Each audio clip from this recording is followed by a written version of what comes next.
안녕하세요. 유니크 성형외과 이세빈 원장입니다. 얼굴의 크기가 좌우가 똑같은 사람은 아무도 없죠. 그 말은 곧 얼굴에 정중앙은 없다는 말이에요. 얼굴의 정중앙에 코가 놓여있는 분은 아무도 없고 누구나 얼굴에 한쪽으로 치우친 코를 가질 수밖에 없다는 이야기죠. 완벽하게 똑바른 코를 가진 사람도 아무도 없어요. 코가 휘어 보여서 흰 코 교정을 받으려고 하시는 분은 먼저 이 사실을 인지하셔야 돼요. C자나 S자 형태의 심하게 코가 휘신 분들은 흰 코 교정으로 상당히 만족스러운 결과를 가질 수 있지만 완벽하게 똑바른 코, 얼굴의 정중앙에 놓인 코를 만드는 것은 불가능하다는 사실을 말이죠. 이번 영상에서는 흰 코 교정에 대한 이야기를 해보려고 해요.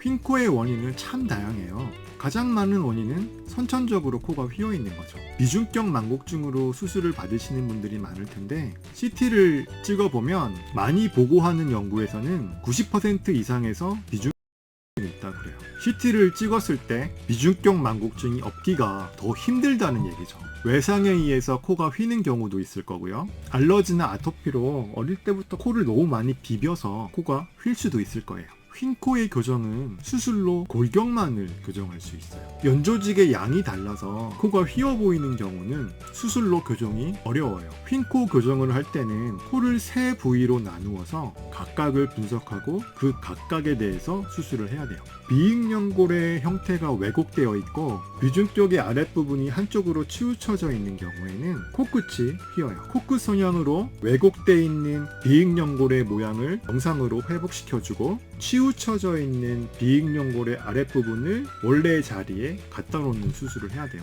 비중격의 윗부분이 휘게 되면 코의 중간 3분의 1 부위가 휘어 보이게 돼요. 이때는 다른 부위에서 연골을 채취해서 휘어져 있는 비중격의 윗부분을 곧게 펴지게 덧대를 대줘야 돼요. 이를 펼침이식 혹은 쐐기이식이라고 불러요. 마지막으로 코의 상부 3분의 1이 휘었을 때는 코뼈가 휜 거예요. 넓은 코 교정 때도 사용되는 절골을 사용해서 휘어있는 코뼈를 바로잡을 수 있어요. 세 부위 중 한 부위만 휘는 경우도 있지만 대부분은 세 부위가 복합적으로 휘어요. 그러면 세 부위 모두를 각각 수술해야 되고 그만큼 수술 시간은 길어지겠죠.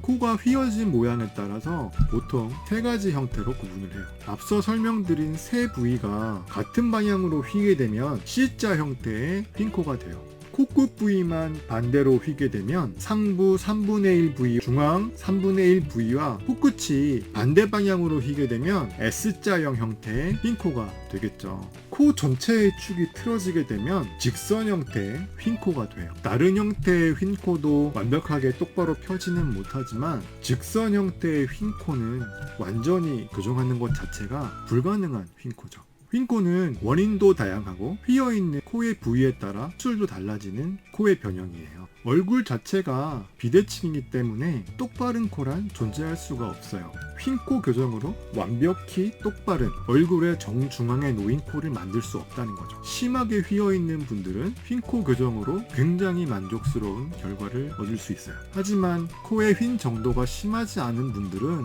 흰 코 교정을 해도 교정 전과 교정 후의 변화를 크게 못 느낄 수도 있죠. 그래서 흰 코가 심하지 않은 분들에게는 보통 흰 코 교정을 권하지는 않아요. 구독과 좋아요는 사랑이래요. 저의 이야기가 도움이 되셨다면 구독과 좋아요 알림까지 꼭 눌러주세요. 유니크 이박사 이세빈이었습니다. 감사합니다. 안녕.